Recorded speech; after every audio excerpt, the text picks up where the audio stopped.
ജെറമിയ പ്രവാചകന്റെ പുസ്തകത്തിൽ നിന്നുള്ള വായന 2-ാം അധ്യായം 1 മുതൽ 19 വരെയുള്ള വചനങ്ങൾ.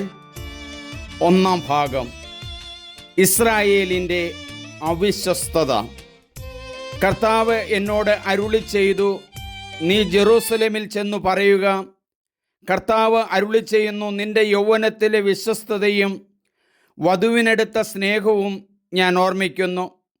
മരുഭൂമിയിൽ കൃഷിയോഗ്യമല്ലാത്ത നാട്ടിൽ നീ എന്നെ അനുഗമിച്ചത് ഞാൻ ഓർക്കുന്നു. ഇസ്രായേൽ കർത്താവിൻ്റെ വിശുദ്ധ ജനമായിരുന്നു. അവിടുത്തെ വിളവിൽ ആദ്യ ഫലവുമായിരുന്നു. അതിൽ നിന്ന് ഭക്ഷിച്ചവർ വില കൊടുക്കേണ്ടി വന്നു. അവരുടെ മേൽ വിനാശം നിപതിച്ചു എന്ന് കർത്താവ് അരുളി ചെയ്യുന്നു. യാക്കോബിൻ്റെ ഭവനമേ, ഇസ്രായേൽ കുടുംബത്തിലെ സകല ഭവനങ്ങളുമേ, കർത്താവിൻ്റെ വചനം കേൾക്കുവിൻ. കർത്താവ് അരുളി ചെയ്യുന്നു, നിങ്ങളുടെ പിതാക്കന്മാർ എന്നിൽ എന്തു കുറ്റം കണ്ടിട്ടാണ് എന്നിൽ നിന്ന് അകന്നുപോയത്? മ്ലേച്ഛമായവയെ അനുധാവനം ചെയ്ത് അവരും മ്ലേച്ഛന്മാരായി തീർന്നു.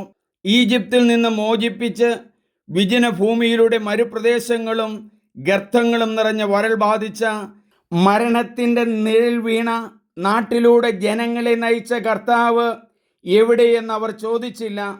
ഞാൻ നിങ്ങളെ സമൃദ്ധി നിറഞ്ഞ ഒരു ദേശത്തേക്ക് കൊണ്ടുവന്നു. അവിടുത്തെ ഫലങ്ങളും വിഭവങ്ങളും നിങ്ങൾ ആസ്വദിക്കാനായിരുന്നു അത്. എന്നാൽ അവിടെ എത്തിയ ശേഷം എൻ്റെ ദേശം നിങ്ങൾ ദുഷിപ്പിച്ചു, എൻ്റെ അവകാശം മ്ലേച്ഛമാക്കി. കർത്താവ് എവിടെയെന്ന് പുരോഹിതന്മാർ ചോദിച്ചില്ല. നീതിപാലകൻ എന്നെ അറിഞ്ഞില്ല. ഭരണകർത്താക്കൾ എന്നെ ധിക്കരിച്ചു. പ്രവാചകന്മാർ ബാലിൻ്റെ നാമത്തിൽ പ്രവചിച്ചു, വ്യർത്ഥമായവയെ പിൻചൊല്ലുകയും ചെയ്തു. അതുകൊണ്ട് ഞാൻ നിങ്ങളെ കുറ്റം വിധിക്കും. നിങ്ങളുടെ മക്കളുടെ മക്കളുടെ മേലും ഞാൻ കുറ്റം വിധിക്കും. കർത്താവ് അരുളി ചെയ്യുന്നു. നിങ്ങൾ കടന്ന് കിത്തീം ദ്വീപുകളിൽ പോയി നോക്കൂ. ആളയച്ച് കേദാർ ദേശത്ത് അന്വേഷിക്കൂ. ഇതുപോലെ എന്തെങ്കിലും സംഭവിച്ചിട്ടുണ്ടോ എന്ന് സൂക്ഷ്മമായി പരിശോധിക്കൂ. ഏതെങ്കിലും ജനത തങ്ങളുടെ ദേവന്മാരെ മാറിയിട്ടുണ്ടോ? അവ വ്യാജ ദേവന്മാരായിരുന്നു എങ്കിൽ തന്നെ. എന്നാൽ എൻ്റെ ജനം വ്യർത്ഥതയ്ക്കു വേണ്ടി തങ്ങളുടെ മഹത്വം കൈവെടിഞ്ഞിരിക്കുന്നു.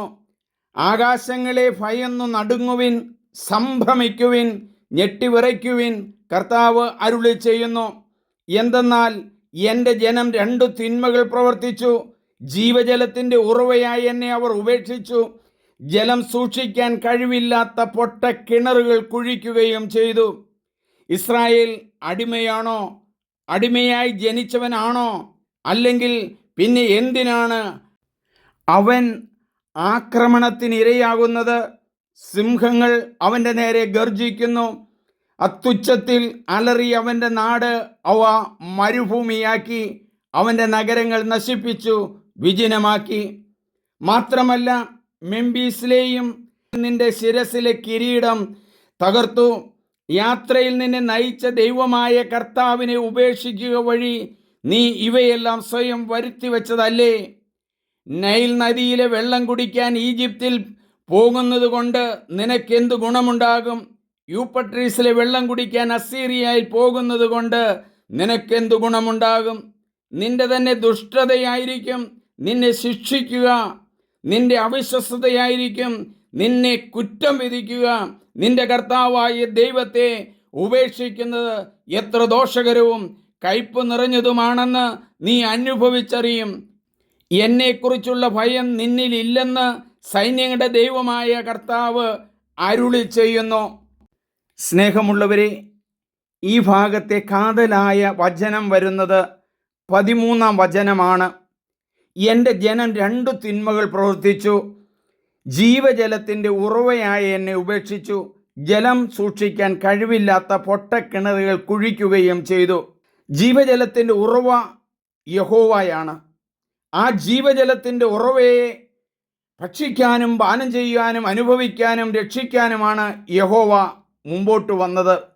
ഫറവോൻ്റെ അടിമത്തത്തിൽ കഴിഞ്ഞിരുന്ന ഇസ്രായേൽ ജനതയെ മോശയുടെ നേതൃത്വത്തിൽ മോചിപ്പിച്ചു കൊണ്ടുവന്നു.